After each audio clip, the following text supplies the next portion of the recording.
This is episode 27 of the 99 Forever podcast. I'm Eric Friesen, and my guest tonight is making his second appearance on the podcast. He's a friend of mine and the captain of Team Megathread in the Oilers Live Cup, Mike Dirsa. Mike, welcome back to the show. Hey Eric, how's it going, man? Oh man, it's great. It's always fun talking Oilers hockey with you, and we've got a couple games to break down tonight, as well as some other interesting news surrounding the team. But before we get into that, I think we have to start by acknowledging the late great Walter Gretzky, who passed away on March 4th at the age of 82. And Mike, just like many Canadians, I was deeply saddened when I read the announcement on Twitter that Walter had died, and even though he lived a great life and a long life, it doesn't make it any easier to lose a Canadian icon like Walter Gretzky, does it? No, I think most Canadians can think of at least a handful of stories about the way that Walter lived, and anytime you lose uh, a great human being, it has an effect. Yeah, definitely. You know, I remember when I was growing up, I would always hear the famous stories from my own dad about Walter building the backyard rink that Wayne and his brothers skated on for countless hours, and Walter teaching Wayne to skate to where the puck is going and not where it's been. But beyond the lessons he taught Wayne on the ice, he also taught him to be a gentleman off the ice and always remain humble. And that's, I think, why he was known as Canada's hockey dad. Mike, as a hockey dad yourself, what can you say about the example that Walter set for hockey parents across Canada? Well, when I think of Walter Gretzky, there's a couple things that come to mind, and I'll tell you a story that I don't know that everybody that listens, um, and I don't know that everybody that's a newer Oiler fan and and maybe even some of the older people my age didn't even know, because you kind of have to go looking for it. Um, one of the things about Walter Gretzky that amazes me and really sets him apart from anybody that's been a parent of any athlete ever is in any sport. I'll go that far. Walter Gretzky was a visionary. The man has, well, I guess it's past tense, had um, a Phil Jackson level of coaching in him as a parent. He Most people don't know, but Wayne Gretzky would, when he was growing up, and one of the reasons he became what he became and had, as far as I'm concerned, the best on ice vision of any hockey player ever throughout time, was Walter would sit him down. Wayne would watch Hockey Night in Canada. He'd have a piece of paper and a pencil and a rink drawn, and he would have to chart where the puck was without looking. And I don't know if everybody knows that, but that's what Walter made him do. That is what really made his peripheral vision what it was. Um, and as far as I'm concerned, that lesson that he would make Wayne do is the reason Wayne became who he became. Wayne's vision was his greatest asset, and you know, so everybody talks about Wayne playing chess and everybody else playing checkers. A lot of that came from Walter making him do that exercise. He worked on his peripheral vision, and you know, um, nobody did that. I mean, Walter was way ahead of his time with that kind of thinking. I mean, we're going back, I think, 40 years ago or beyond, because I think Wayne's what, 56 now, 57.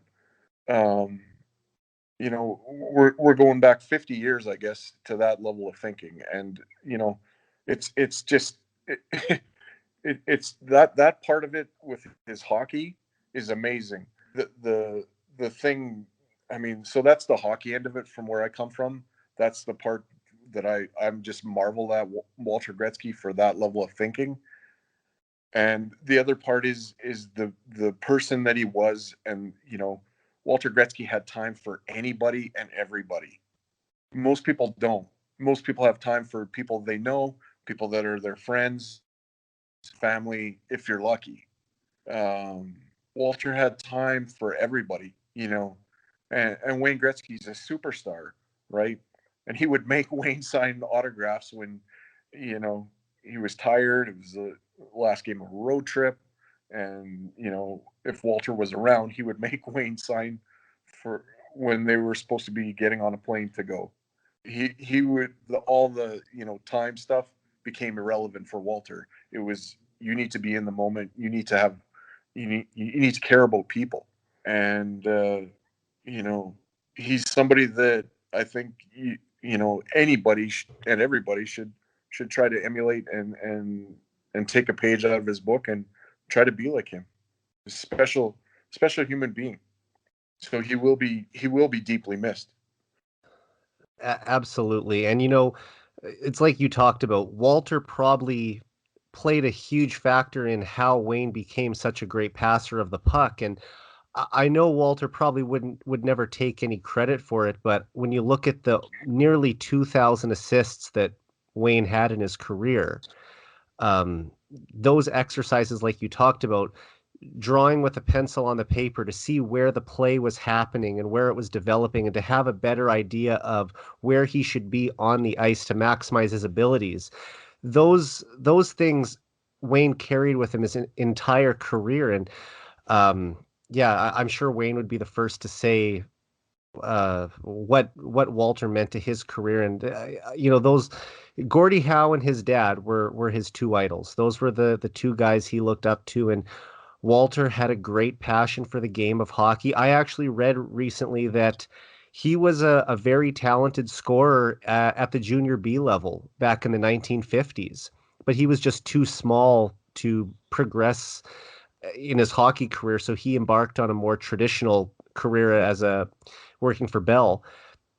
But honestly, he passed that passion for hockey on to his son, and Wayne went on to become the greatest hockey player of all time. And that must have been such an interesting life, to be the father of the greatest hockey player of all time. And he really was that. He carried that title for basically, the last 50 years, 40 years of his life, like you said. I mean, what a life he must have lived.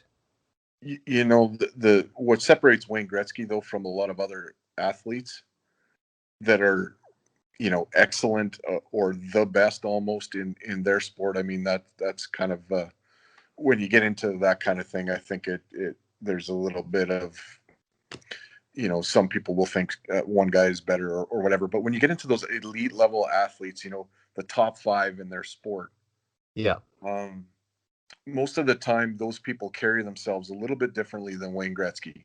You know, Wayne is the most unassuming superstar probably in the history of professional sports. You really don't know, unless you don't know that Wayne's the best. He's not the guy that comes around and tells you that.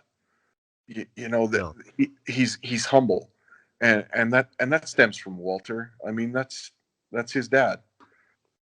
Wayne has lived in the United States for more than half of his life.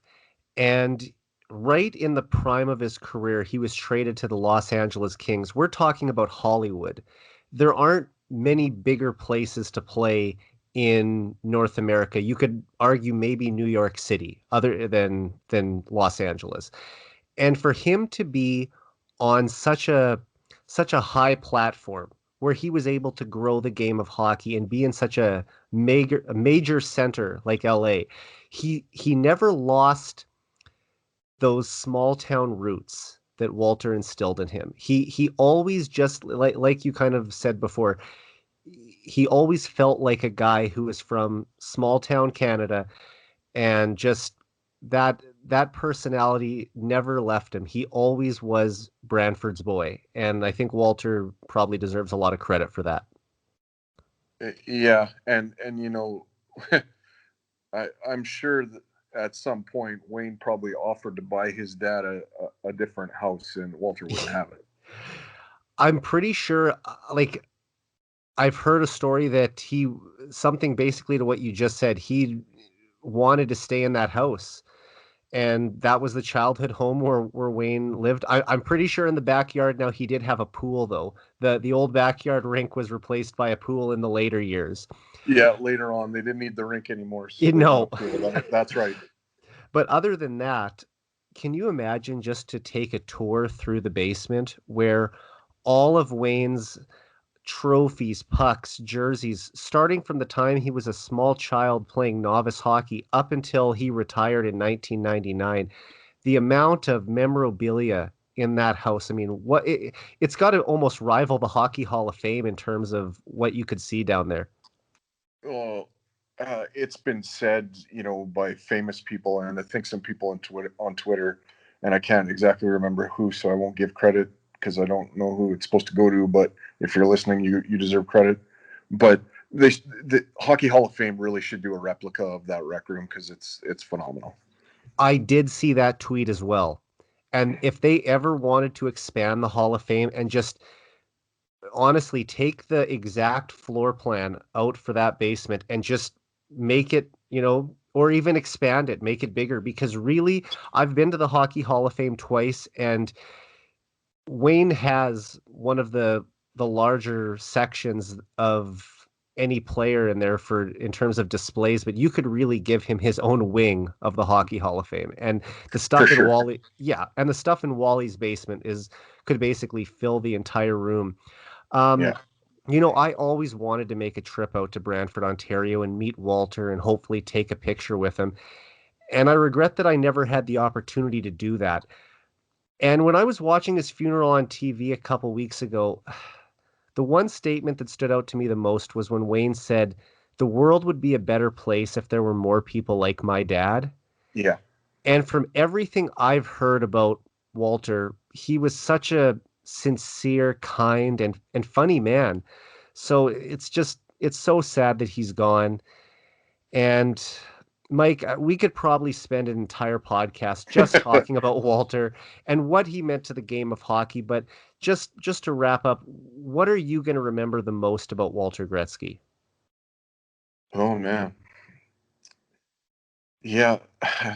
Just the sweet soul that he was is probably number one for me. And like I said, the man was a visionary. I mean, I honestly, my dad was a coach. My dad almost made it as a baseball player. He played college baseball in the States, and he was really good. Blew his Achilles, and that kind of squashed his chances at being a professional baseball player. When he moved to Canada, he coached basketball. So my dad was a basketball coach. So I have you know, I was a point guard in high school, and probably if I would have went about things a little bit differently, I could have went a little bit further than that. But um, I was a two. Well, I was a four sport athlete, I guess, growing up, and you know, I guess my dad knew about what Walter was teaching Wayne, about the charting and all of that of the Hockey Night in Canada and stuff. So he would use me as a point guard on the basketball court, and that would help my on ice vision on the ice when I played hockey. Because as a point guard, you got to pay attention to everything that's going on. So you kind of have to have your head up and be looking around. And so that's kind of what helped me on the ice. Um, is kind of, I guess, my vision, because I'm not the fleetest of foot, as you know. 6 foot guy, and when I was playing my minor hockey, probably about 175 pounds, so not the smallest but not the biggest. Probably had 30 pounds on Wayne when he was started with the Oilers, but uh, you know, so I look at Walter, and I just marvel at the man. Like, he was so ahead of his time Yeah. with the things he was doing with Wayne. It just, I'm blown away by the person he was, and really, he might have been Wayne's best coach he ever had. you Yeah, know? I mean, such a keen mind for the game. And I think Yeah. one of the things that I really enjoyed hearing from some of the Oilers legends that talking about this in the last few days when they were paying tribute to Walter on the Oilers website was when Kevin Lowe and Mark Messier were saying if Wayne was ever having a tough stretch or the Oilers really needed to win a big game, Glenn Sather would fly Walter into Edmonton and they wouldn't tell Wayne that he was here. And Wayne would find out just before the game that Wally was in the building. And he always seemed to have his best game. It's almost like it doesn't matter if you're 25 years old or 5 years old. When you know that your parent is in the crowd watching you, it just makes you play better and want to play better for them. And you know what? I think if it's almost spontaneous, like as an athlete,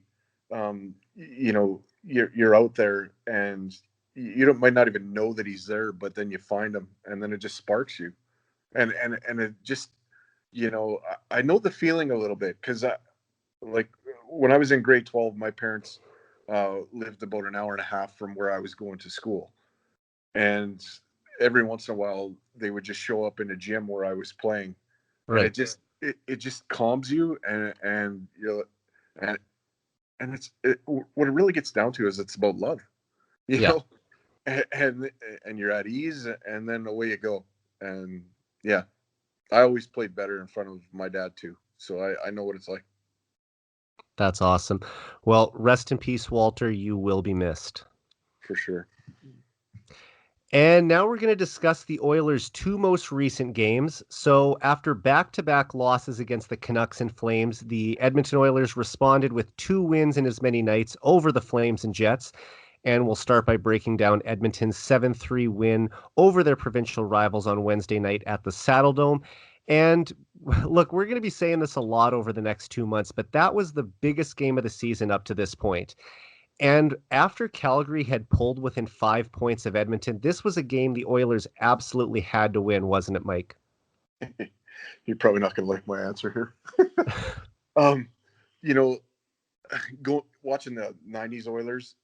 Um, those guys at times would have trouble in a game like that one against Calgary where we blew them out, and they might drop that, and then they wait till the end of the season and go on a tear to make the playoffs just to squeak in. Yeah. By running Calgary out of the building, I think they exercised the demons from the previous game. I think Ethan Bear had a really good bounce back uh, game to kind of get himself back to feeling like he's at even keel. Um, so I think that was big for him. Biggest game of the year, yeah. Every game from here on till the end of the season, I guess, is the biggest game of the year. But I want to see them beat Toronto. That's what I'm waiting for. Um, yeah, Yeah, I know what you mean. You want to see how you match up against the best, especially after how the last series against the Leafs went for Edmonton. But look, it's great anytime the Oilers beat the Flames. And considering how tight the North Division standings are right now, made that win even more important. And with the victory, the Oilers improved to 4-2 in the Battle of Alberta this season. It was also the second time this year that they've scored 7 goals on the Flames. But yeah, Mike, what I really enjoyed seeing was that the Oilers had 7 different goal scorers in that game. And to go on a deep playoff run, you need your third and fourth lines to be contributing offensively. So, do you think the Oilers are starting to prove to the rest of the league that they have greater depth than some analysts think? well, Eric Francis probably won't agree with you, but don't really care what he thinks. You know, you and me both know they have more depth than what they've had. I mean, I think kind of an unsung hero right now in that third, fourth line kind of area is Gaetan Haas. I really like the way that guy plays. He can really skate, and he's got some finish, and he can kill penalties and be a threat to score. Um, I really enjoy watching him play. You know, the acquisition of Devon Shore helps things out. I've liked the way that Jujhar Khaira has played since he came back off the taxi squad, being on waivers. I think he kind of got a fire lit, and it's unfortunate for him. He kind of got his bell rung there, and I kind of thinking we're not going to see him for probably at least another week. But they're saying he's day to day. But after what happened to him, I don't see him playing for 2 weeks after that. So Yeah, that was disappointing, and I'm glad the Oilers were able to get a win for him the following game and kind of excuse me, kind of redeem themselves. But that was a game that the Oilers really controlled from the opening shift until the final buzzer. I mean, the Flames did add a couple late goals, but uh, yeah, I mean, the Oilers went 3 for 4 on the power play. They scored a couple early goals, and then they added four more in less than 7 minutes early in the third period to pretty much put the game away. If we're looking at some individual performances, you had guys like Tyson Barry, who had a career high 4 assists. Connor McDavid registered his ninth 3-point game of the season. He's already got 9. No one else in the league has more than 5. Leon Draisaitl also had 3 assists, including that unbelievable no-look between the legs pass to Dominic Cahoon for the third goal. don't you And think that? Don't you think that that play almost had? Do you remember in the Olympics when Mario Lemieux let the pass go through his yes, to legs? Paul Correa. It felt like that to me, kind of. But Leon did it all. But it was familiar to that for me.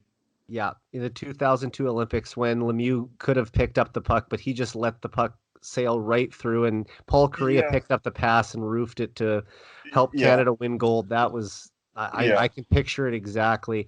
And of yeah, course, Mike Smith even made 30 saves against his old club for his 10th win of the season. yeah. So as I laid out there were a lot of strong performances. Uh, was there one player or just anything specifically that stood out to you the most in that victory over the Flames on the road? That was Cassian's first game back, and Yep. he got on the board too, right? He got a goal, and Backhand goal coming down the wing with speed. did he also have an assist in that game? He Or got an assist last night over okay, the Jets. So he's got 2 yeah, points in 2 games yeah, since coming back. yeah. So he's your And standout, I wouldn't say standout, but I mean that speaks to your depth again. right? And I mean Darnell Nurse skates down and just he's starting to make goals look easy. He's just picking corners, and it's I'm just thrilled at what he's doing this season. I mean, I guess the big thing on Twitter right now is either you love Tyson Barry or you want him run out of town immediately. And I Yeah. just think I think Nurse is a huge part of why Tyson Barry is doing what he's doing. Nurse covers a lot of what Barry does. I mean, everybody points to how bad how many mistakes or whatever he makes defensively, but Nurse covers up so much for him. The skating on Darnell has always been good, but he's at a different level now. He Those to me he looks like a bigger Scott Niedermayer right now with more force. Yeah, Like I mean, it, look, those two have always, I mean, this season, those two are really playing well together. And like you said, Nurse has always been a great skater. Um, I think he's got a little bit of Chris Pronger in him too. He's not quite as big. and He's got some of that physicality in him, but and some of that viciousness. yeah, But the way Nurse is playing right now, he's putting his name on the short list to make Team Canada next year. Like that's how good of a well, season he's having. he's also on the verge of being a Norris candidate. Yeah. I mean, for anyone who thinks that he's not in the mix to play in the Olympics, I would say they're not watching enough Oilers games because he is just having an incredible season. And it's like you said, basically every time he gets that puck and is able to walk down Main Street, it's in the back of the net. Yeah, yeah. I mean, he doesn't have the cannon that Barry has, but his wrist shots from like around the circles they are he's picking corners like it doesn't matter who's in the net. He's putting it by him. Yeah, and the Oilers really have had Markstrom's number this year too, which is awesome that they've put up 7 on him twice now, Yeah. especially in their own barn on Wednesday night. And You know uh, the I got one more thing on that Calgary game. yeah, The one the one thing about that was nice is we kind of ended the Daryl Sutter undefeated streak. So that's always nice. yeah, they did get a win back tonight in Toronto, which, They did. depending on which way you're looking at it, it either helps the Oilers or helps the Flames. I mean, it kept the Oilers for a tie atop the division, but it also put the Flames a little closer. Thankfully, Yeah. Like I said, I don't even know if I should say thankfully, but Montreal got a point in overtime tonight too, so it doesn't get the Flames that much closer to a playoff spot. But as it stands, the Oilers are still comfortably over the playoff cut line. I believe 6 points over the playoff cut line right now, so they're looking good. All right, let's move on to Thursday night's tight 2-1 win over the Jets now at Rogers Place. And look, this one wasn't nearly as exciting as the previous game, but the orange and blue picked up another 2 points, and that's all that matters. And Mike, we all know the Oilers have the firepower to win these high-scoring games, but they're starting to prove that they can win the low-event games too, aren't they? That game was kind of a throwback to '06 playoff run when Craig McTavish had the Edmonton Oilers, heaven forbid, playing a trap. Because that's what we did in that game. I don't know if everybody picked that up, but we were definitely playing a trap. They were pulled back, and there was one guy kind of going, but not really full out. He was pretty tentative. They played a real sound defensive game, and Connor showed us why he's the best player in the world, and put two in. And I mean, Connor's looking to shoot a little bit more than he has been, in years past. So his goals total is, doing just fine. Yeah, that was as a unit. I think that was easily our best game of the season. Five guys working together to make sure they didn't, allow very much, and they cashed in on the opportunities that they got. It was great hockey game. But if you're looking for run and gun riverboat pond hockey, you weren't finding it there. No, definitely. And look, we talked about how important the game against Calgary was. That game against Winnipeg was also equally important because the Winnipeg Jets are fighting for home ice advantage against the Oilers right now too. And they have a couple of games in hand, so the Oilers really need to beat them when they play head to head, and they'll have another chance to get another win on Saturday night as well. Um, but like you said, both teams they look tired. I mean, both teams had played the night before. Winnipeg was playing in Winnipeg, Edmonton was playing in Calgary, so they both had to fly in. And then there was some sluggish play I felt, but like you said, the Oilers basically trapped them, played a real tight checking style and kept them at bay. And when the Oilers got their chances, they capitalized. And you mentioned it, Connor McDavid scored his 19th and 20th goals of the season to lead the Oilers to victory and put him just one back of Austin Matthews for the league lead. McDavid also became the fastest Oiler to score 20 goals in a season since Mark Messier in 1989-90, reaching the total in just 33 games. And here's another stat for you.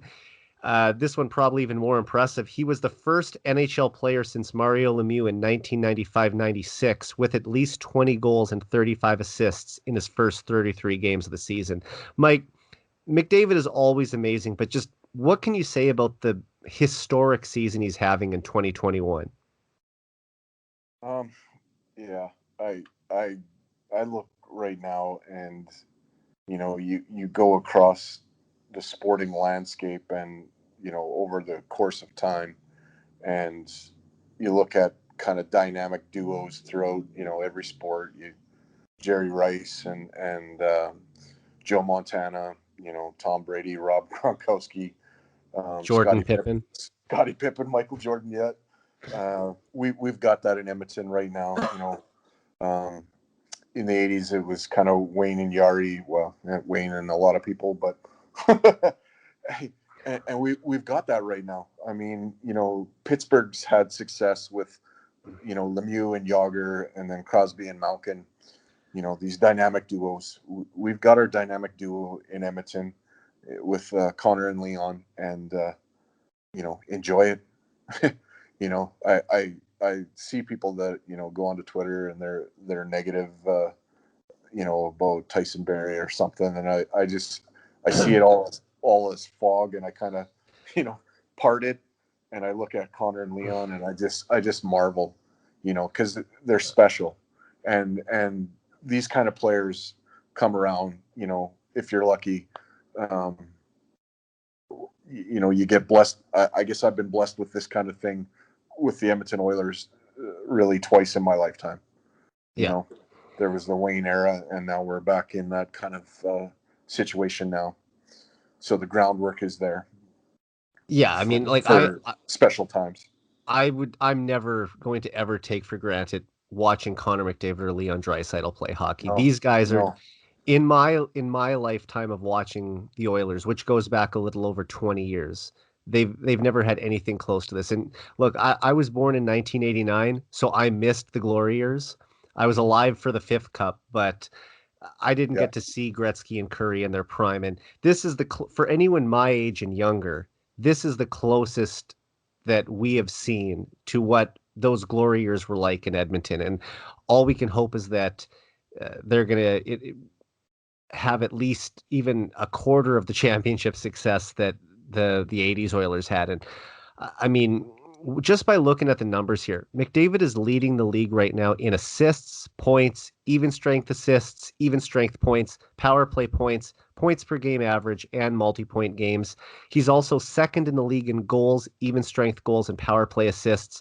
But most impressively, he's on pace for 98 points in 56 games this year. These are, I mean, not quite Gretzky-like numbers, but certainly the best that we've seen in a long time. And if this was a normal 82 game schedule, McDavid would be on pace for 144 points, which would be the most by any player in the last 25 years. So my question to you is, with 23 games to go this season, do you think that McDavid will reach 100 points? And is there anyone in the league who could realistically beat him out for the Hart Trophy? Oh man, that last part of your question there, you know, the NHL.com thing where Patrick Kane, like, come on, it's not even a conversation. Connor is light years ahead of Patrick Kane in production right now. 16 It's not. points ahead, I believe, at the moment. Yeah, it's not close. Like 16 points. Like that's he's Look, how many? I guess I got to ask you. I don't know if yeah, you know this, but how many games has Chicago played? I can check that right now. If you give me 1 second, Chicago has played 31 games, I believe, Okay, and we're and at 33 so we're 2 games ahead. Okay, and yeah, 16 points back. yeah. So I mean, I'm looking at this kind of in my sort of head, and I'm thinking Connor's 10 games ahead of Kane right now Yeah. in his production.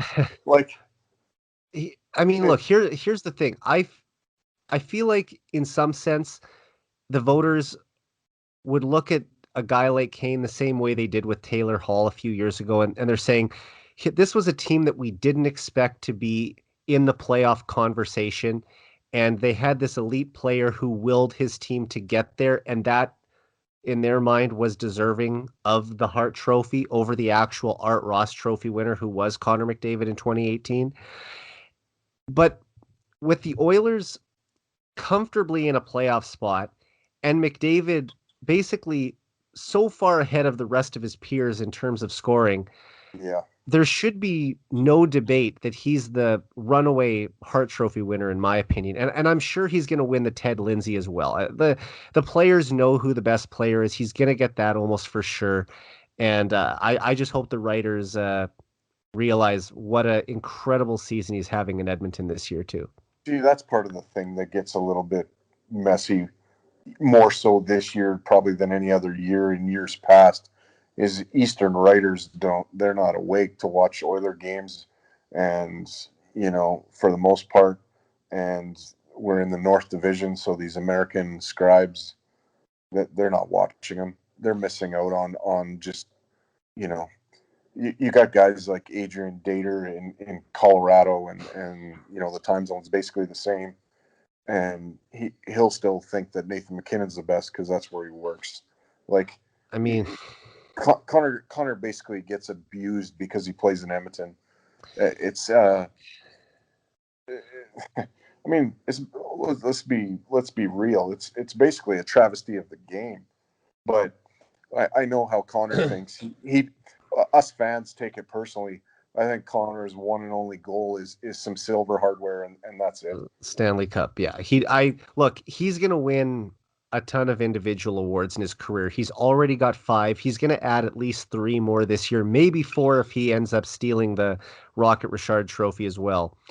But as much as he's going to fill his trophy cabinet with Yeah, all these individual accolades and awards, Stanley Cup rings is the only thing that really matters to him. yeah. And I believe that a player who's that driven and a player who's that focused on being a champion and winning a Stanley Cup, he will get there eventually, and he's going to get there in Edmonton. Uh, I'm 100% convinced of that he will lift a Stanley Cup with the Edmonton Oilers, and it's going to be an amazing day, Mike. We might have to wait a couple more years till he gets there. Maybe we only have to wait a couple months. Who knows? But Yeah. no, he's going to lead the Oilers to the promised land, and right now, anyone who isn't acknowledging what he's doing or isn't witnessing what he's doing isn't paying attention, because it's only natural to pump up your own guys. So I get that if anyone in Toronto or Colorado or wherever it may be, or Chicago, um, believe that the player in their city is deserving of being named the most valuable player. But when you look at the numbers and just simply how far ahead McDavid is, it's not like it's a tight race. If he maybe edged out a guy by 2 or 3 points, then you could have the conversation. There was, the 2 years that he won the scoring titles previously. I think he won by 11 points the first time, and I believe he won by, I want to say, 6 points the second time. So those were not super close, but he didn't like lap the field. This year, we're talking about 100 points potentially in a 56 game pandemic shortened season. It's just unbelievable the year he's having. I mean, for anyone who isn't watching him, I feel sorry for you. We're blessed to watch him in Edmonton, and he's must watch TV every night. There's very few professional athletes really in in any sport where, on basically any given night or every night, they'll do something that you'll be like, how do you do that? Yeah.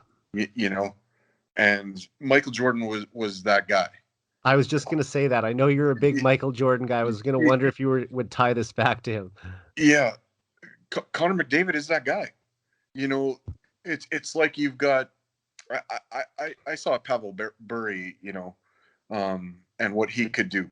And the guy was incredible. I mean, he was the fastest we'd ever seen.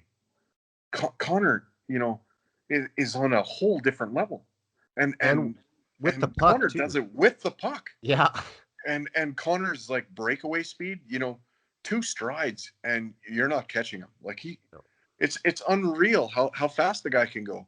And then, you mix in the vision that he has and playmaking ability, and now he's developed, I think it's been something he's been working on hard the last couple of years. His shot, he can do kind of the no look wrist shot coming down the wing. I mean, good luck being a goalie against the guy now. Yeah, I mean, look, the defenseman and the goaltender have to respect the pass, right? Because he's such a good playmaker that he can feed that puck through. But now that he's added that dangerous shot to his repertoire, like, he's just picking his spots. If you give him a chance from about 15 feet out, he's not going to miss. He's putting it right inside the post every time, and just such a lethal shooter.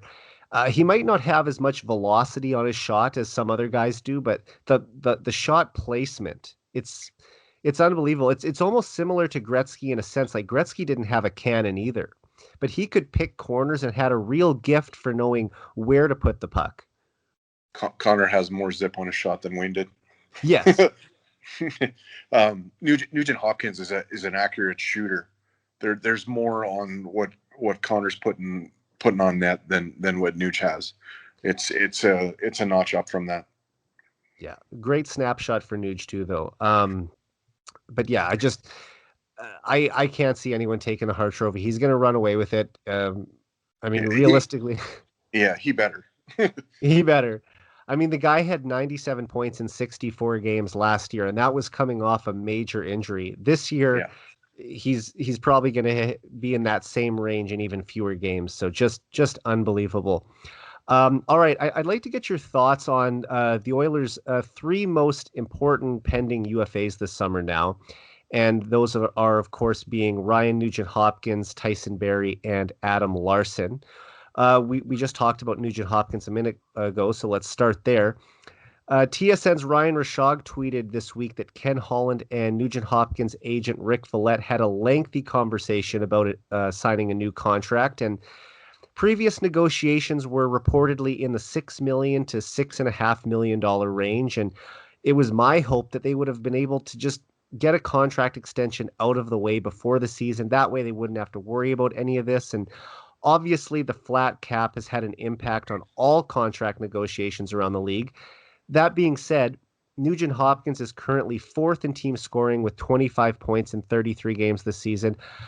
I'll just ask you, how would you rate his overall performance so far this season? And what type of deal would you give Nugent Hopkins on an extension? Yeah.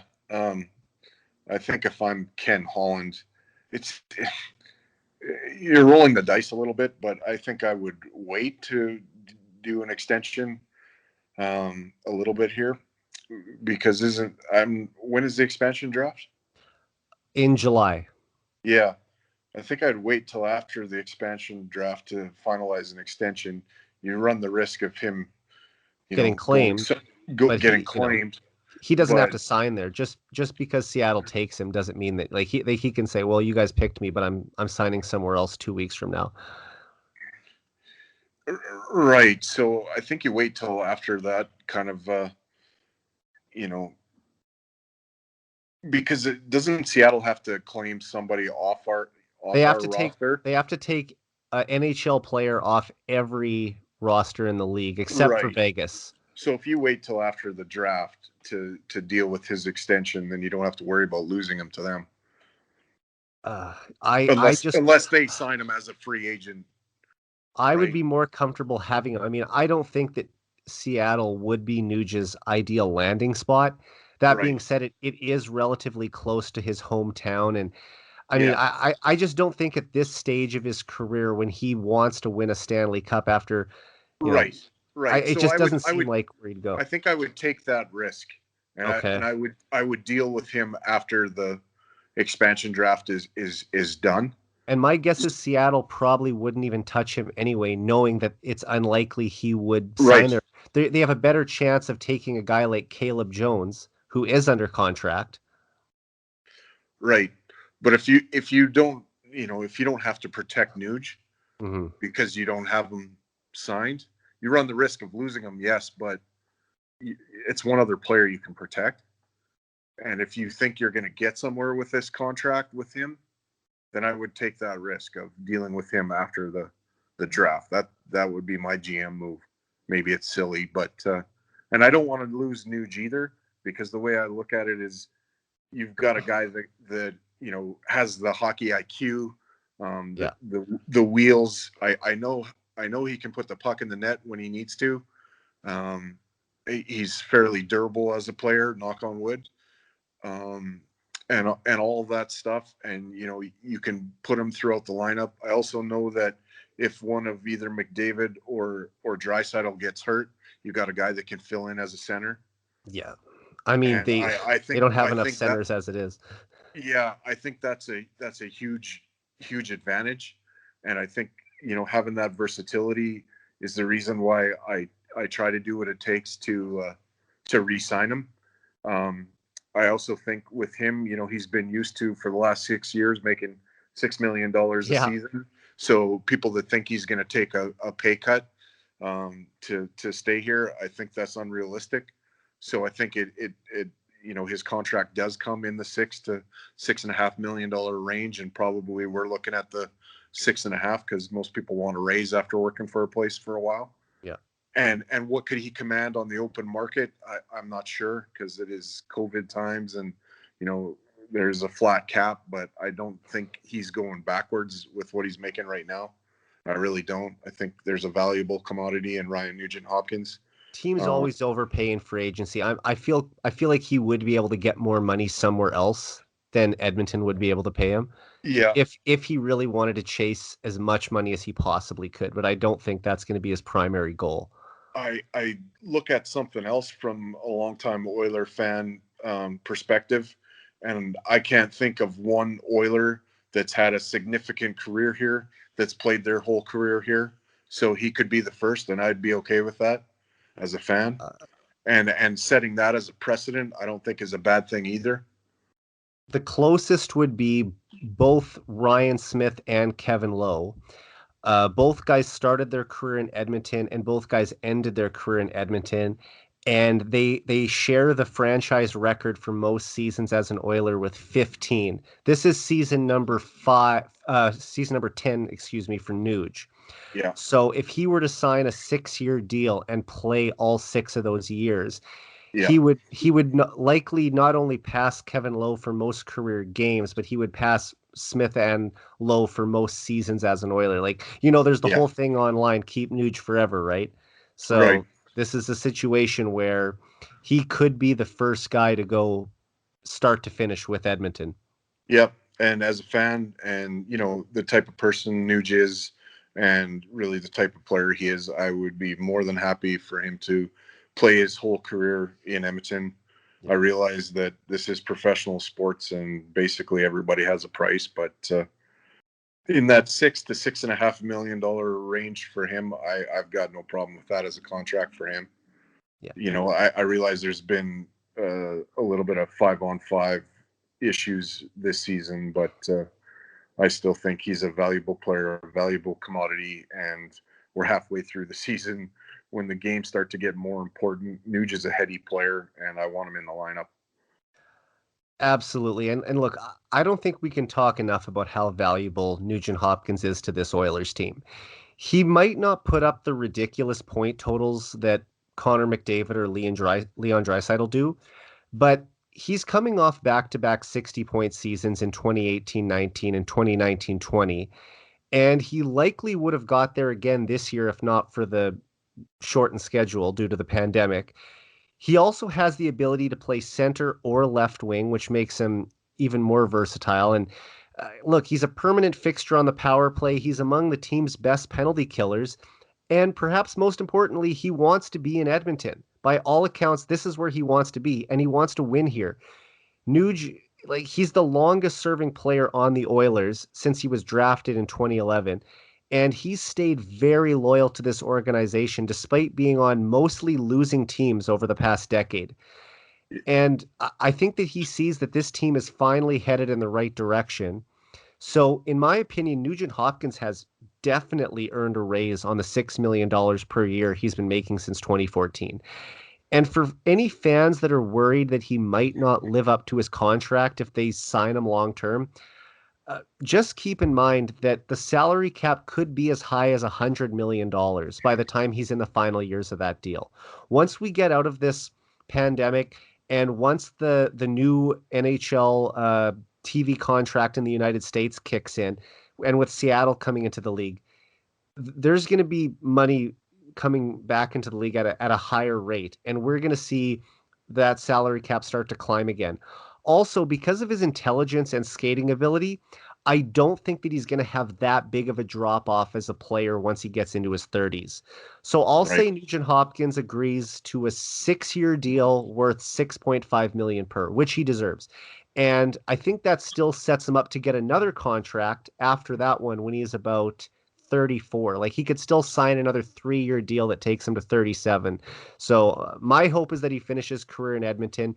And for anyone who complains one time about Nugent Hopkins making 6.5 million, just think about what this guy has done for the team over the last 10 years and where this team would be without him. Because, I mean, the Oilers are starting to add some more depth, but in terms of high-end players, he's the third best player on this team, and they can't afford to let that walk out of the organization.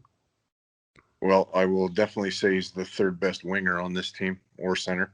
Um, the one thing I think about Nuge is it kind of makes me think of an old George Carlin joke. Um, and kind of where I'm going with this is, George Carlin used to say, if you get cancer, you eat broccoli, but if you get specialized cancer, you eat cauliflower. And Nuge is kind of the broccoli and cauliflower of this organization for a long time.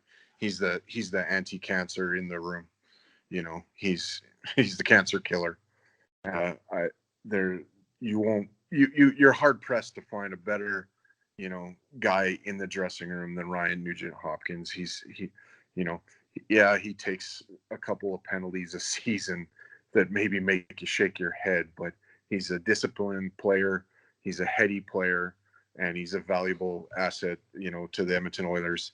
I was at his first hockey game that he played for us, and Chris Letang had him lined up. I thought, he's going to be injured here.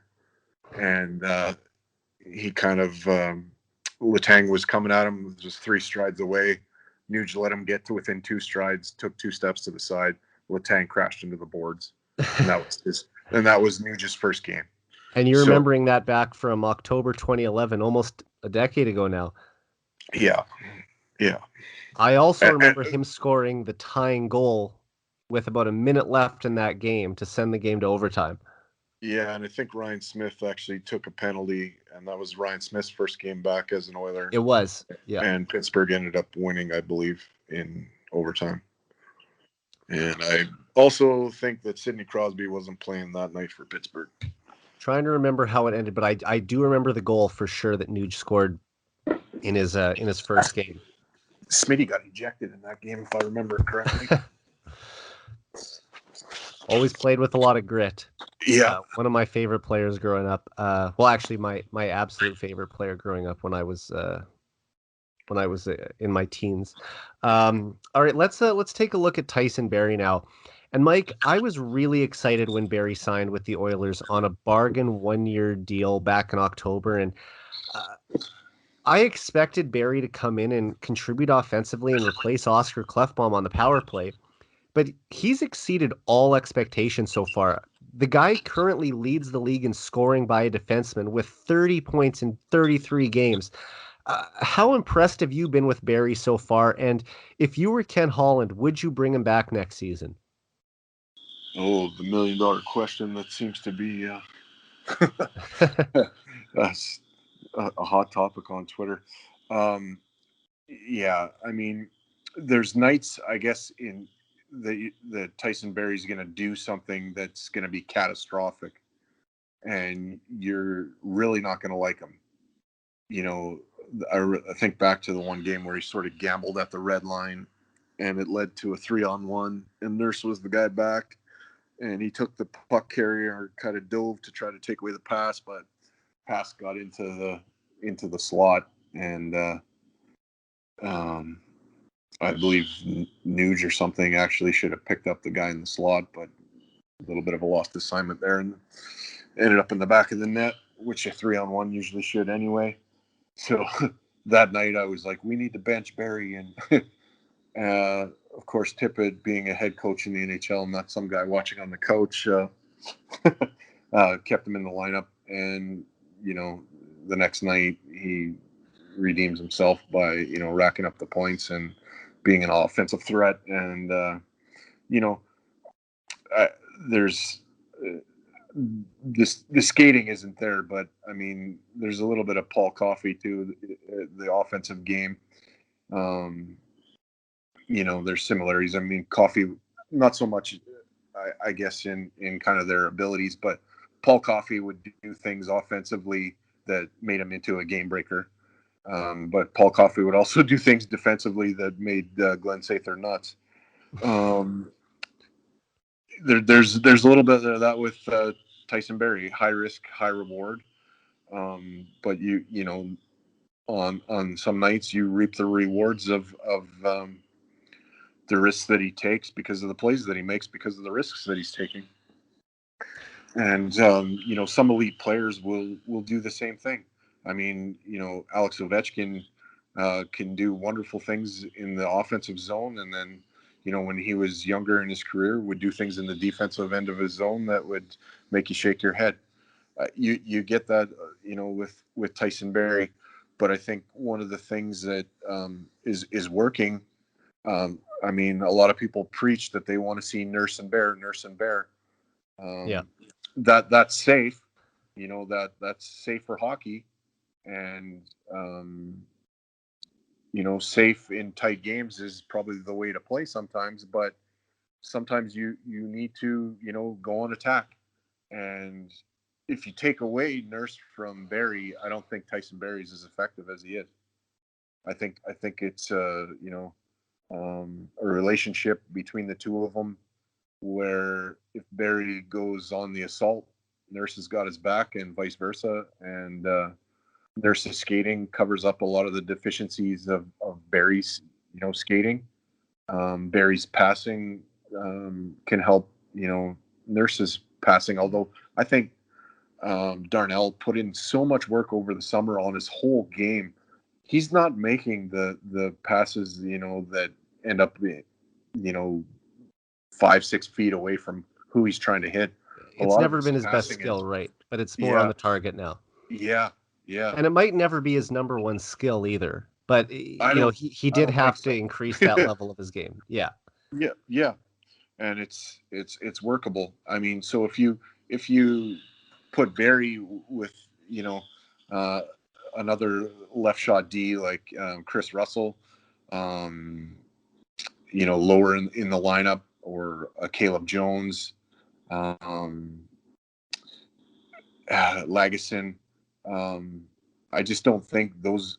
Caleb has good foot speed, so I can't knock him there. Chris Russell used to, but it's starting to go on him. He doesn't have the boots that he used to, and I haven't mind Chris Russell's game though at all this year. When he's been in the no, lineup, I think he's played an effective role. no, I just don't think. I think if you're going to have Barry out there, and you want his offense, Yeah. you're going to have somebody that out there with him that can cover up for his defensive side of his game, because I'll be honest, it's not strong. But against the Winnipeg Jets, did I have any problem with any end of the ice with anybody on our defense core? Nope. Nope. That was a rock solid game. And sometimes, in a game like that, um, we played as a 5-man unit in that hockey game. So everybody was back, and I mean that definitely helped.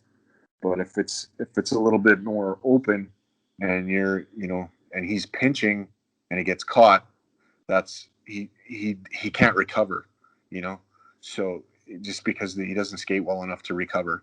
He used to, but it's not there anymore. Whereas if it's Chris Russell, I don't think Chris Russell skates well enough to cover his backside if he makes a mistake, whereas Nurse does, Mm-hmm. and he can do it. Yeah, he So gets back quickly. He closes gaps. That's a yeah, definite asset that Nurse has. yeah, I mean, look, for me, Barry has given the Oilers exactly what they have asked of him since he got to Edmonton. yeah. I The O- think when you get into the question of re-signing yeah, him, I think that's kind of this. You play it the same way as what I was saying with Nuge. You wait till the expansion draft is over, mm-hmm. and then you approach it. And I think you're a little bit into this three-headed monster. Like Well, ideally, I'd like to see, Larson, Barry, and Nuge all back. I Can you think you make it want to. happen? Maybe. You also want to see how each of them performs in the playoffs as well. Yeah, exactly. That's really what But I want to see out of Tyson Barry myself too.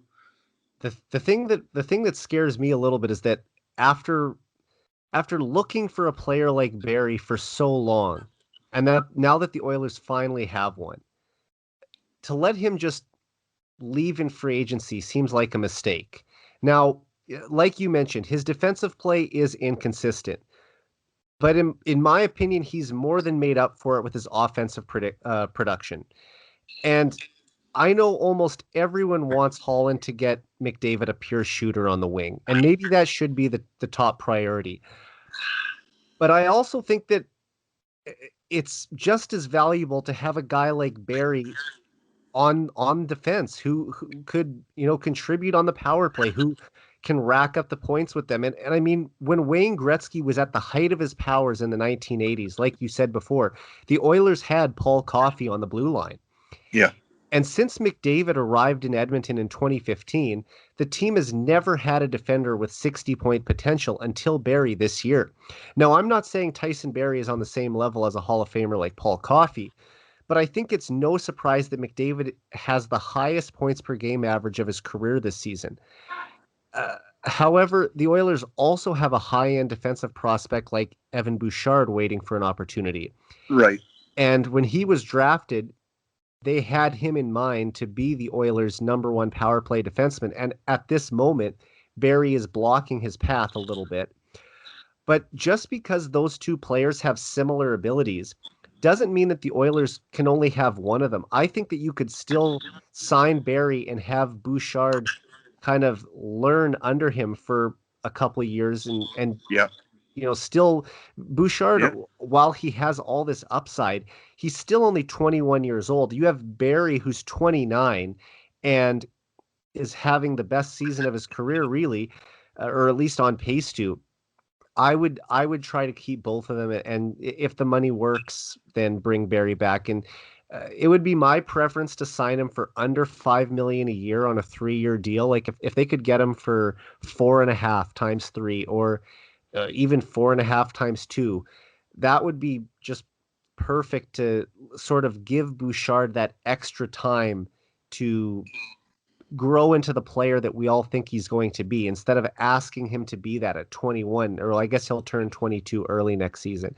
But having Barry sort of in their back pocket as a proven commodity compared to Bouchard, who has all this potential but is still so young and unproven. I mean, he's got less than 30 games in the NHL. Right. I would say that it's smarter to hold on to Barry until you know for sure what you have in Bouchard. But I really like that player, and I think Bouchard is going to be a huge part of the future. But for right now, when you have an offensive defenseman like Tyson Barry who can anchor the power play, you hold on to a guy like that. The thing that I think about is, you know, I think on Boys on the Bus, they talk about, the young guys come in and Yeah. they push the vets, and eventually they push the vets right out of the job. And as an organization, that's kind of what you want. But we're in uncharted territory as Oilers fans, because we haven't been in a situation where we've got all these D that are, just right on the cusp of being everyday NHLers. We don't know what to do with it. so No, that's true. people want to push one guy out because he's blocking the other guy. Well, you don't have to do that. Eventually what'll happen is the young guys will come in and they will force the older guys out of a job. And Chris Russell's kind of on the verge of that, but fights it every day.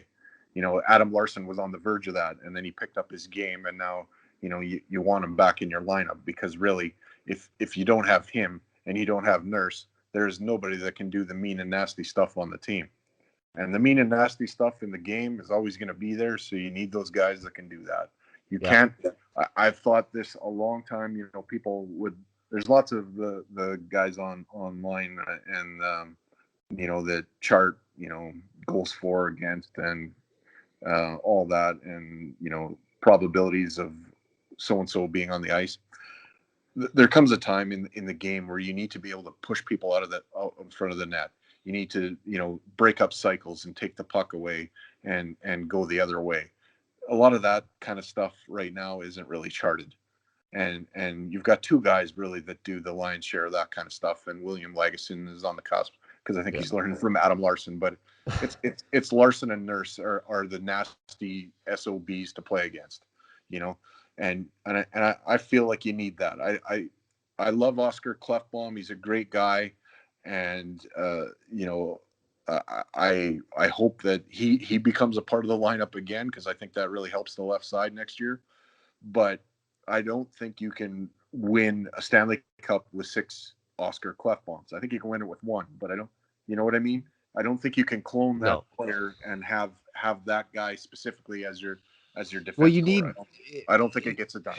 You need a variety of players. You need to build a roster with guys who have different roles on the team. Yeah. And I think that's going to be the whole thing with Barry still, is that people will say, can he play the type of game that the Oilers are going to need to when they get to these, more Right. intense games, when they get to these Right. playoff games. Um, I just think that, look, uh, Alan Mitchell Low Tide, Yep. aka Low Tide, Yeah. he has said this on the radio before, and I've read him writing this for the Athletic as well. Uh, he said the Islanders' old coach Al Arbor had the philosophy: get good players, keep good players. Right. And I'm not saying that you have to follow everything to a T, but that sounds like a pretty good philosophy from where I'm Yeah. sitting. And when the Yeah. Oilers have a good player in Tyson Barry, it's a guy that you want to keep. That'll be my final thought on it. Yeah. Yeah. No, he's. I mean, you take the good with the bad, and as where I sit right now, the good outweighs the bad. Yeah. I was mad at him one night for a mistake. I was mad at Ethan Bear one night for a mistake. You, you, you know, That's just being a hockey fan, though. it is, but I don't write them off, and I don't think they're garbage or whatever. No, You, you know, I don't believe in saying my own team sucks or just, no, calling no, out players. No, it's just it and happens. and to not be happy and thrilled that this guy is having an offensive I mean, breakout season. uh, I shake my head at that. Like, you got to stop, you got to watch the whole game and see what yeah, happens. But and the other knock now is, well, he only plays with McDavid. Well, we're winning hockey games, you guys. We're not losing, but we're winning isn't games, isn't that obvious so though? it's working. Anyone, no, but you that's know that's an obvious statement. Anyone who's going to play with McDavid is going to rack up points, yeah. and you should be happy that that's happening. When Patrick Maroon played with him, he had the best season of his career. And Right. that's what you would expect from Patrick Maroon is a bottom six forward in the NHL, but playing top line minutes with Connor McDavid, he was able to score 27 goals. He's never going to come close to 27 goals again. But No. it's almost like people are faulting them. It's like, well, you should be able to produce more away from McDavid. Well, I guess they want to see some type of production away from him, but it just makes Yes. sense that anyone playing with McDavid is going to get more points. So I don't see why anyone would fault him for that. Well, But oh, sorry, go ahead. right now, when it's Nurse and Barry over the boards, Yeah, something's going to happen. Yeah, sometimes it's negative, but a lot of times it isn't, and it leads to success at the other end of the ice. I mean, yeah, for Connor can sure. take credit for a lot of that, but that a lot of those first passes, Barry's getting secondary assists. Now secondary assists don't matter. What are you talking about? Third assists matter. Look, To me, there like, it's you playmaking. can still contribute offensively without getting a point. Sometimes if you actually go back and watch the sequence that leads up to a goal, the guy who touched the puck third before it went to the net is the one who created the offensive opportunity altogether. But might have been a deflection in front, and he doesn't get an assist. You're, As long as you're you, in the play and you're making things happen offensively, then you're contributing, whether or not you get a point. the greatest thing I think I've seen this year on the Oilers power play to date is That he shoots. no. I mean, in general, Okay, what's that? Jesse Puljujärvi keeping that puck in the other night. He That was a great effort. he's got a big body and a long reach, and he's just able to extend plays in the offensive zone. And he's only 22 years old, Mike. We got to wait and see what this guy's going to look like 3 years from now, because I think the Oilers have a real player there. I'm glad they didn't pull the shoot on the kid. I mean, they were never going to get the back in a trade what No, his they potential might be, no. And and that maybe what him if selling out to keep that puck in the yeah. play. He doesn't get an assist for it, but he ended up scoring a goal off of that. He tipped And it in. and maybe Puljujärvi tops out as a 20 goal, 50-point guy. And you'll look at his draft position and say, well, he was picked fourth overall, so 50 points a year is kind of underwhelming in an 82 game season. But at the end of the day, He's a top six forward who can skate and has size and can play the net front on the power play. And even if his point totals don't necessarily line up with his draft ranking, I would still say that he's going to have a productive NHL career. And a lot of people had counted him out a year ago, even a couple months ago. So to see where he's at today, it's just all positive Well, arrows from where what's I'm he looking. at right now? 8 goals already? Eight goals and 12 points in 32 games. Yeah. So that's a pretty decent clip. I mean, a 20 goal man in the NHL can have a long career. He's on pace for 14 goals this season, which, in 55 games is pretty, because he missed one game when he was on temporary COVID protocol. So, I mean, if he gets to 14 goals, how many people would have bet before the season that Puljujarvi was going to score 14? Right. Probably not many. On a normal season, that's a 20 goal clip. Yeah. That's great news for Edmonton Oilers fans. Huge news. And we'll now lastly get to the final free agent I want to talk about, and that's Adam Larsson. Larsson might not be as creative or as exciting as Barry, but he plays that aggressive shutdown game that they so desperately need. And with only one right shot, he really is, the only right shot defenseman on the team who plays that style.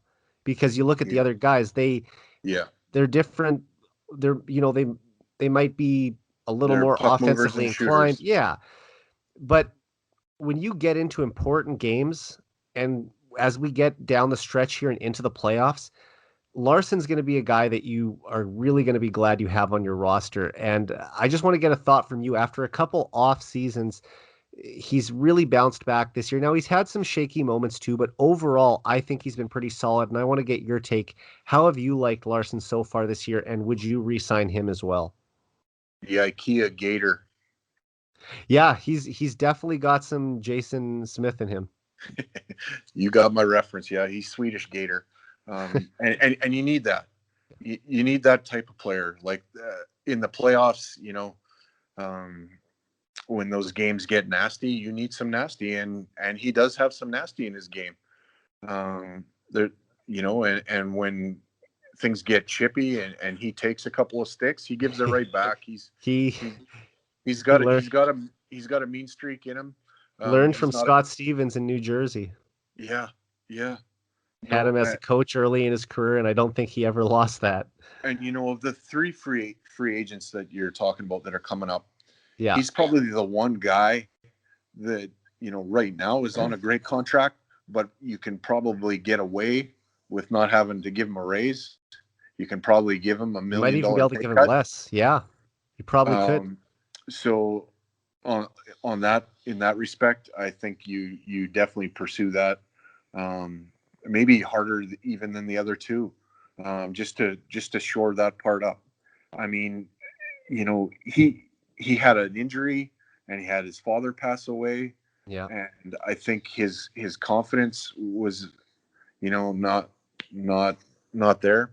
So that's coming around for him, and it's taken him a while. it seems like every game he's getting better. Like the other night against Winnipeg, the one rush he started to scoot up the ice, and I'm like, wow, he just shaved 2 years off his life here, because he was starting to scoot, and he's not really a fast skater, right? But he was starting to go. It was a much welcome sign, and he's looking a little bit for his offense. He's putting pucks on net and keeping pucks in, so it's not all just straight defense with the guy. And he is talented, and I never looked at him as a bad guy because of the Hall trade. He didn't ask for that. It happened. When that trade happened, I thought, the Oilers should have got some draft picks to go along with it. That's my biggest knock of that trade. I don't know. People say Hall was a cancer in the room and stuff like that. I have no firsthand knowledge of that. I don't know that. I know Taylor I don't. Hall was a high draft pick, No, and I don't think so. yeah, And look, and a they valuable part of the team, but they looked at their defense and they needed to make some changes there, so they did. And Taylor Hall's been bounced around the league, all over the place, and I don't think everything that where he goes is necessarily his fault, but the others have had a steady piece. Um, they may never have won that trade, but I don't hold that against Adam Larson. No, and he's had to I deal think with that his entire time in Edmonton. He's had to yeah, have and that, over his head. And what an yeah, uncomfortable way to come into a new organization where right, everyone is upset that you're the guy who got traded for the former franchise player. And to yeah, just quickly to jump in, I don't think if Taylor Hall, and I hate calling anyone a cancer, first of all, but like if Taylor Hall really was um, a bad influence, I'll say that, yeah, then the Oilers never would have let Connor McDavid live with him during his rookie season. That's just a sign to me that Hall was he might not be everyone's favorite guy, but I don't think his character was so bad that they would entrust him to sort of be the mentor for a generational talent coming into the organization. yeah. I don't think we'll ever know the full ins and outs of that, and I don't think it's actually relevant. The trade was done. No. You can have You your got to opinion stop whether looking they at it.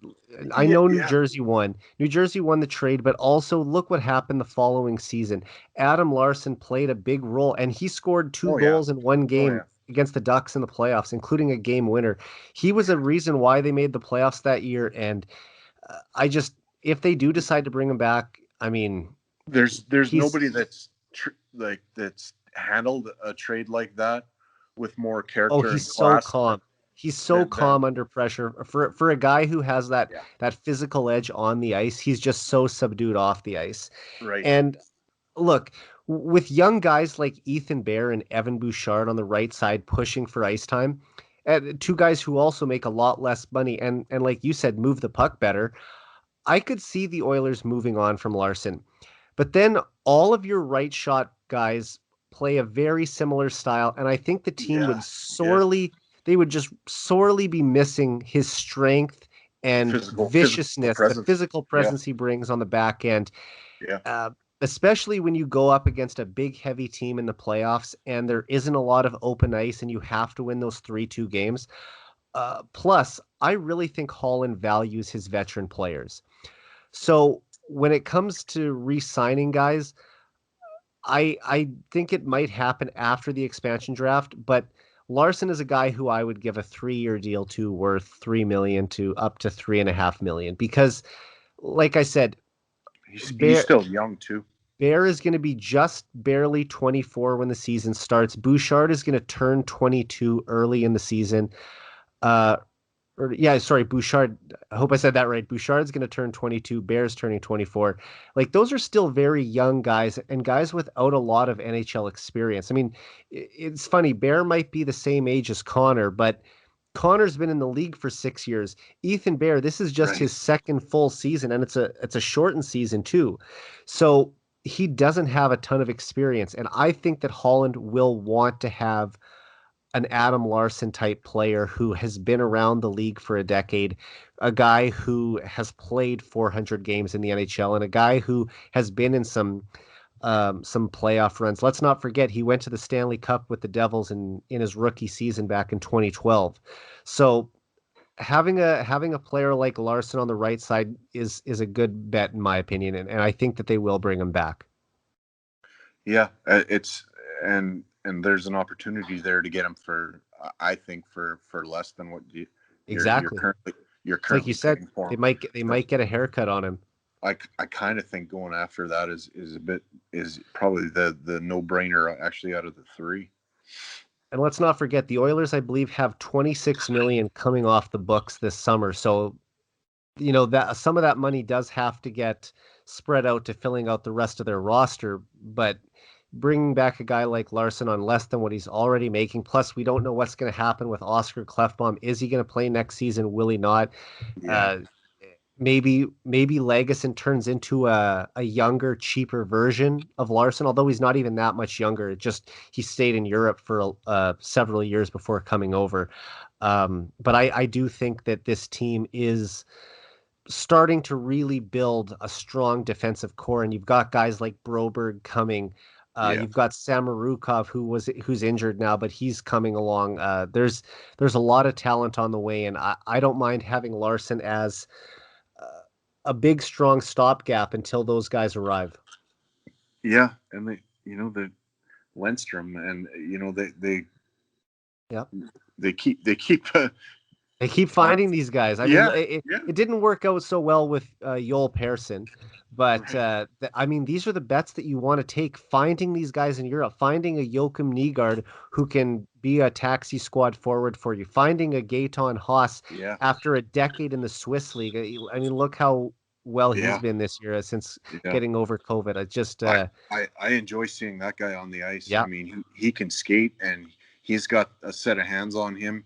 He's underrated for he's sure. a he's a great like depth player for sure. And that's why I say Holland really likes these veteran kind of middle of the career type guys. And that's where we're at with Adam Larson. And I just don't think that unless he wants too much money, I think Holland's going to really try to bring him back. Yeah, And, and the final thing I have for you tonight, Mike, I want to get your take on this. Just talking about how good you think the Oilers actually are this season. Right now, they have a 20-13-0 record. They're tied with the Toronto Maple Leafs for first place in the North Division with 40 points each. The Oilers also have the most regulation wins in the league with 19. Um, where do you think the Oilers are going to finish this season, and how far do you see them going in the playoffs? yeah. Um, I I would like if this was a different season and you didn't have a 14 day quarantine. Um, if you make trades, um, they're close. Yeah, They're close to being a team that could do it all. you'd I like really them to load up, but like you said, right, I the I quarantine. yeah, I really believe they're not far away from being right there. And the season where we lost to Anaheim, I think we're better equipped for 7-game series now than we were then. And Hmm. that was the second round. Um, Cam Talbot that season though was otherworldly. Um, Mike Smith is playing some pretty good hockey as of late, and people knock him for the one gaff there a couple games ago, where he went to play the puck and it kind of was in that no man's land, and then he got kind of caught not being able to get back in his net and get set. It happens a couple times a year for Mike Smith, but It usually does, yeah. Like the this far asset into that he the has, though, the ability to move the puck, he's almost like a third puck moving defenseman back there. So, I uh, I kind of looked at that and I'm thinking, we're 20 some odd games into the season. That's the first one. Normally he'd be at about 3 or 4 by now. yeah, So we're doing pretty good. I think he's looking good in the net. Miko against Winnipeg, I mean, he was pretty rock solid in the third period. He didn't have a lot to do other than try to stay awake though, because we just shut out the Jets. Like they didn't. I think they had like 4 or 5 shots in the third period yeah. in a game they were trailing. Um, but he made the saves when he needed to make them. So that's my biggest area of concern with this team. You know, for a long playoff run, is one, can Mike Smith stay healthy, and can Miko play at a high level? I think We, the way the game is right now, or the way those two guys are right now, I think even if you get into a playoff series, you're not going to see one guy play the whole series. It's you just not know, going to happen. So we they'll they'll still, they'll, they'll sorry, alternate. I was just gonna say we still haven't seen Alex Stalock either, No, and I'm not saying he's gonna come in and be the answer, but realistically, the Oilers have to test him out to see what you have in him. And I know he was probably brought in to be the third goalie and just kind of cover their bases, but honestly, Mike Smith and Mikko Koskinen have they both have the potential to have strong games and they have the potential to have some weak games. And I don't think either one of them has for sure locked down the number one starter's job. Now, obviously, you're leaning more towards Mike Smith. He's been better more yeah, often than not this year. yeah, yeah, But I would still give Stalock a look, and who knows, what if he, wins 5 games in a row and has a low save percentage, and all of a sudden this is a guy that we're talking about taking over the starting job. I'm not saying he's going to come in and be the new Dwayne Rollison, But this is a That'd be guy. nice. Yeah, I mean, it'd be amazing, but Yeah. that's you still have to see what you have. And from Yeah. what I've sort of read, it sounds like, he's practicing with the team now, and we'll probably see him start his first game of the year in late March, maybe the last week of March. So after that, it's all just kind of wait and see. But the Oilers definitely have a good player in, or I should a guy with a good track record at least. I mean, he's been a solid backup goalie. He had a decent goals against average and save percentage in Minnesota last year, and um, Yeah. I'm I'm encouraged by the move to bring him in.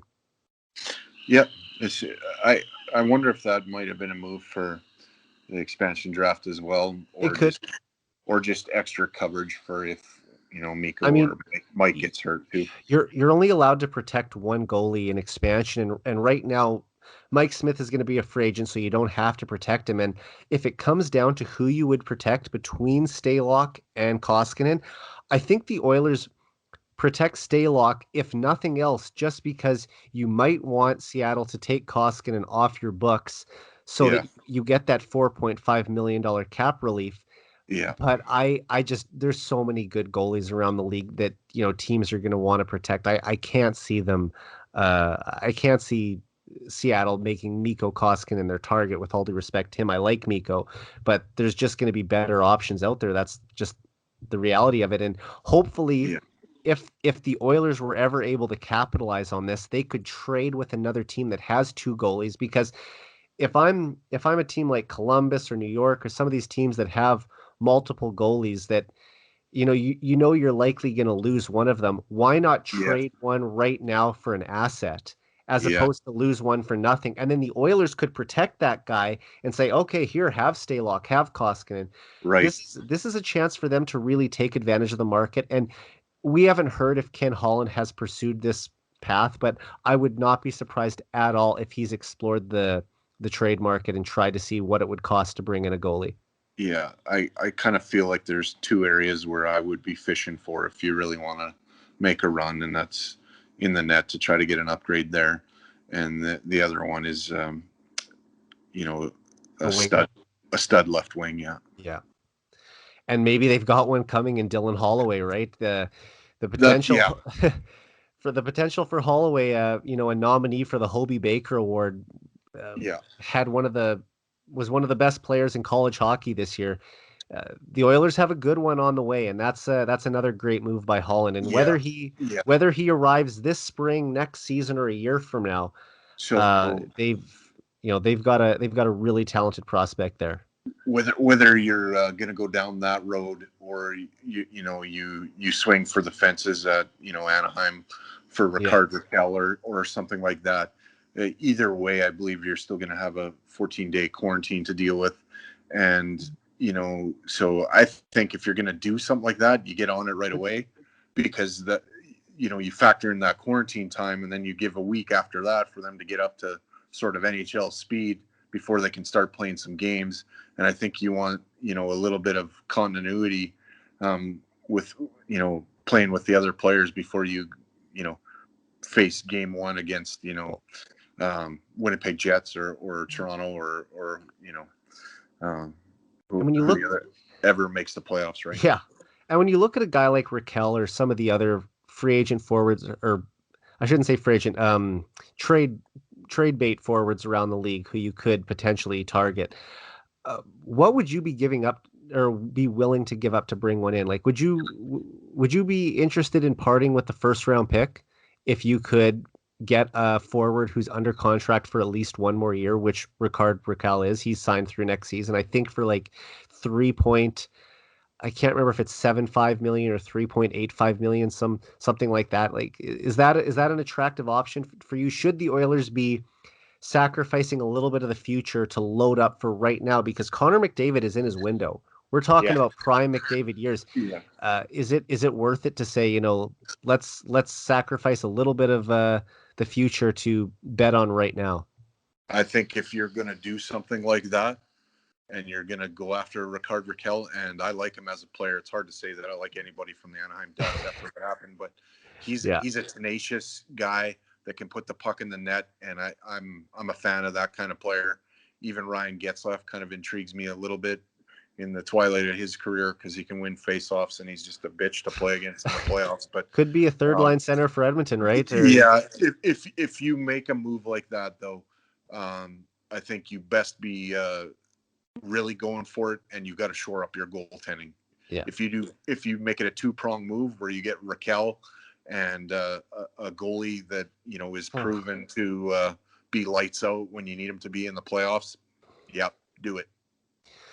If they had to move the first round pick and say they had to give up a prospect like Samorukov, or I'd be loath to do this, but if they had to give up an Ethan Bear or a Caleb Jones or something like that, as hard as it would be to part with that, if you can bring in a legitimate number one goalie and add a scoring forward on the wing to put next to McDavid, these are the kind of moves that you look at and say, wow, the Oilers are really committed to trying to win a cup. And I think that Holland is gonna do what he can to make this happen. And maybe this isn't the year that it even happens. Maybe it's a year from now at the trade deadline, Mike, because like we said, because of the border situation right now, I could see the Oilers waiting until 2022 to take a real run at it. And then maybe this year you just say, we're going to go with what we have, boys. You've got this far. You're 20-13.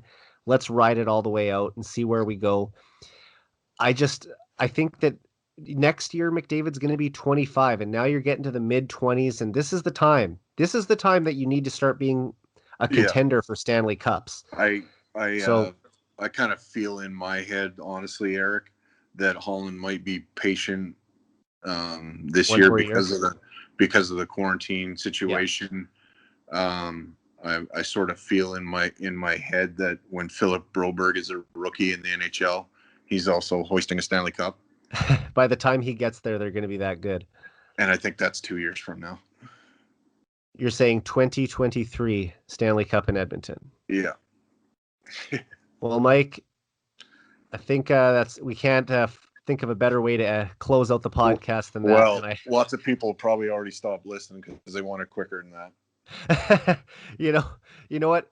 I'll take it at any time we can get a cup in Edmonton, but I think that's a realistic timeline. I mean, like, who knows if you get in this year with the Wild Stallions that Edmonton has up front, if they get good goaltending, who knows how far they go. This is a more talented team than the team that went to the Stanley Cup final in 2006. So anything's possible, right? That team might have had a little better goaltending, maybe a little more veteran help, and they had a Chris Pronger, which this team doesn't have. But realistically, it's a more skilled group overall, and we'll see where the season ends up. And maybe I'll have to do a podcast with you in the summer talking about if we were right or wrong, depending on how far the Oilers go. That sounds great. Well, listen, man, I want to thank you so much. But before we sign off for the night, I'm guessing most people listening to this podcast already do follow you. But for those who don't, where can they find you? Well, usually at work, but I'm on Twitter at Mike Dirsa. That's my name. Okay, everybody go follow Mike, and he does these awesome mega threads every game where Oilers fans are really able to come together and communicate. And when the team's playing great, build them up, and when they're not playing so well, build them up more. Yeah, build them up more. But no, it's always awesome talking hockey with you, Mike. I appreciate you taking the time, and I'm gonna hold you to it 2 years from now that the Oilers win the cup. Very good. Awesome. Thanks again. Let's we'll do another podcast sometime soon. Go place some money down in Vegas and thank me later. Will do, buddy. Have a good night. All right. Bye. So for Mike Dirsa, I'm Eric Friesen. This has been the 99 Forever podcast. We're out.